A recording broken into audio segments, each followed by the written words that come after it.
Sekolah SMA Negeri 1 Batu Jaya mempunyai banyak SKWL. Di antaranya adalah is a wonderland. Kota baru yang berbeda, damai jauh, bahkan aku di sana.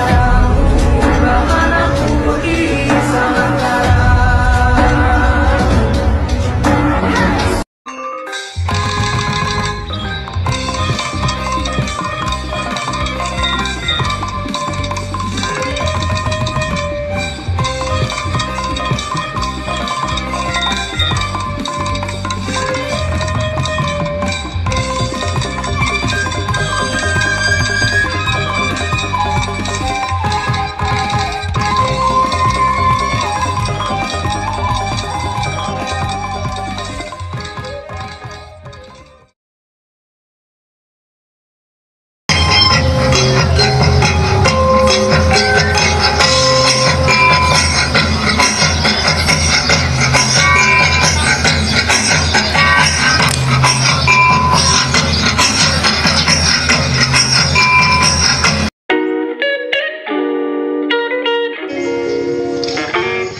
Assalamualaikum warahmatullahi wabarakatuh. Kami dari kelompok Kartini akan menyampaikan materi bab 1 tentang harmonisasi hak dan kewajiban asasi manusia dalam perspektif Pancasila. A. Konsep hak dan kewajiban asasi manusia. 1. Makna hak asasi manusia. Menurut Undang-Undang RI Nomor 39 Tahun 1999, hak asasi manusia adalah seperangkat hak yang melekat pada hakikat dengan keberadaan manusia sebagai makhluk Tuhan yang Maha Esa dan merupakan anugerahnya yang wajib dihormati, junjung tinggi dan dilindungi oleh negara, hukum, pemerintah, dan setiap orang demi kehormatan serta perlindungan harkat dan martabat manusia. 2. Makna kewajiban asasi manusia. Kewajiban secara sederhana dapat diartikan sebagai segala sesuatu yang harus dilaksanakan dengan penuh tanggung jawab. Hak dan kewajiban asasi merupakan dua hal yang saling berkaitan. Keduanya memiliki hubungan kausalitas atau hubungan sebab akibat. Seseorang mendapatkan haknya dikarenakan dipenuhinya kewajiban yang dimiliki. B. Substansi hak dan kewajiban asasi manusia dalam Pancasila. Salah satu karakteristik hak dan kewajiban asasi manusia adalah bersifat universal. Artinya, hak dan kewajiban asasi merupakan sesuatu yang dimiliki dan kewajiban dilakukan oleh setiap manusia di dunia tanpa membeda-bedakan suku, bangsa, agama, ras, maupun golongan.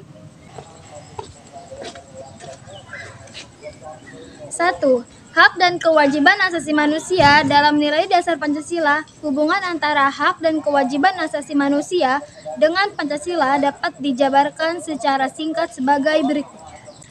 1.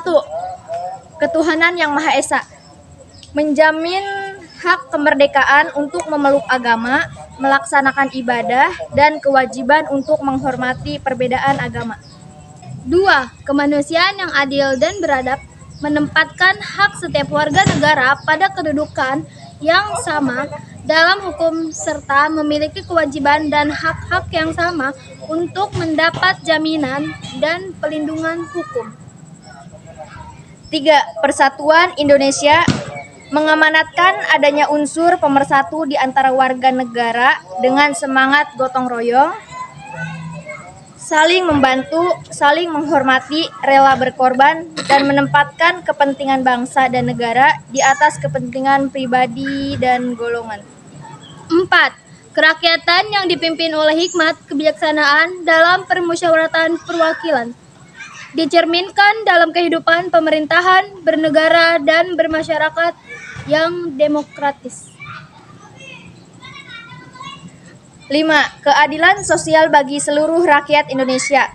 Mengakui hak milik perorangan dan dilindungi pemanfaatannya oleh negara serta memberi kesempatan sebesar-besarnya pada masyarakat.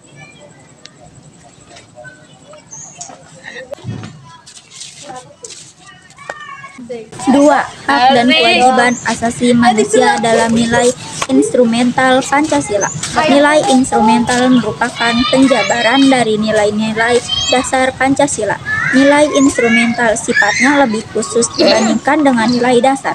Dengan kata lain, nilai instrumental merupakan pedoman pelaksanaan kelima sila Pancasila. Perwujudan nilai instrumental pada umumnya berbentuk ketentuan-ketentuan konstitusional mulai dari Undang-Undang Dasar Negara Republik Indonesia tahun 1945 sampai dengan peraturan daerah.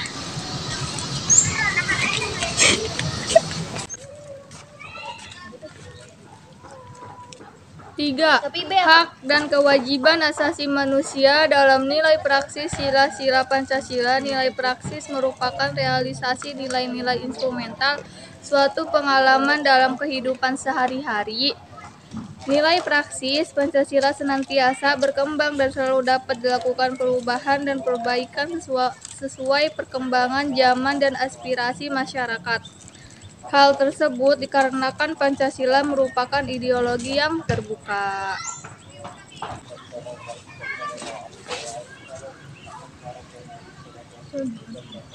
C. Kasus pelanggaran hak asasi manusia. 1. Penyebab pelanggaran hak asasi manusia. Pelanggaran HAM disebabkan oleh faktor-faktor berikut. A. Faktor internal, yaitu dorongan untuk melakukan pelanggaran HAM yang berasal dari diri pelaku pelanggar HAM, diantaranya sebagai berikut. Sikap egois atau terlalu mementingkan diri sendiri, rendahnya kesadaran HAM, sikap tidak toleran. B.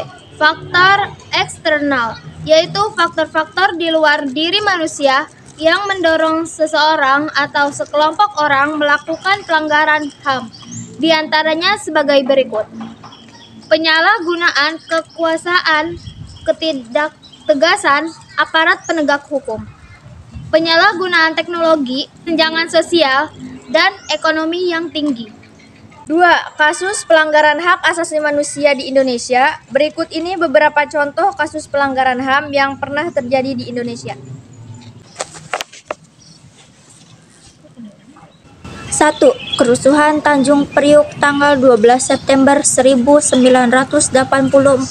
Dalam kasus ini 24 orang tewas, 36 orang luka berat, dan 19 orang luka ringan. Keputusan majelis hakim terhadap kasus ini menetapkan 14 terdakwa seluruhnya dinyatakan bebas. 2. Penyerbuan kantor Partai Demokrasi Indonesia tanggal 27 Juli 1996. Dalam kasus ini 5 orang tewas, 149 orang luka-luka, dan 23 orang hilang. Keputusan majelis hakim terhadap kasus ini menetapkan 4 terdakwa dinyatakan bebas dan 1 orang terdakwa divonis 2 bulan 10 hari.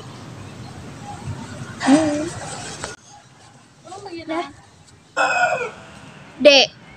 Upaya penegakan hak asasi manusia HAM. 1. Upaya pemerintah dalam menegakkan HAM. Pemerintah Indonesia dalam proses penegakan HAM ini telah melakukan langkah-langkah strategis, diantaranya sebagai berikut. Pembentukan Komisi Nasional Hak Asasi Manusia Komnas HAM, pembentukan instrumen HAM, pembentukan pengadilan HAM. 2. Upaya penanganan kasus pelanggaran hak asasi manusia. A. Upaya pencegahan pelanggaran hak asasi manusia. 1. Menegakkan supremasi hukum dan demokrasi. Pendekatan hukum dan pendekatan dialogis harus dikemukakan dalam rangka melibatkan partisipasi masyarakat dalam kehidupan berbangsa dan bernegara. 2. Meningkatkan kualitas pelayanan publik untuk mencegah terjadinya berbagai bentuk pelanggaran HAM oleh pemerintah. 3. Meningkatkan pengawasan dari masyarakat dan lembaga-lembaga politik terhadap setiap upaya penegakan HAM yang dilakukan oleh pemerintah. 4. Meningkatkan penyebarluasan prinsip-prinsip HAM kepada masyarakat melalui lembaga pendidikan formal, sekolah atau perguruan tinggi maupun non-formal, kegiatan-kegiatan keagamaan dan kursus-kursus. Meningkatkan profesionalisme lembaga keamanan dan pertahanan negara. B. Membangun harmonisasi hak dan kewajiban asasi manusia. Upaya untuk mengharmonisasikan hak dan kewajiban asasi manusia merupakan salah satu bentuk dukungan terhadap penegakan HAM yang dilakukan oleh pemerintah. Sebagai warga negara dari bangsa dan negara yang beradab, sudah sepantasnya sikap dan perilaku kita mencerminkan sosok manusia beradab yang selalu menghormati keberadaan orang lain secara kafah. Sekian dari kelompok kami. Wassalamualaikum warahmatullahi wabarakatuh. Bye-bye.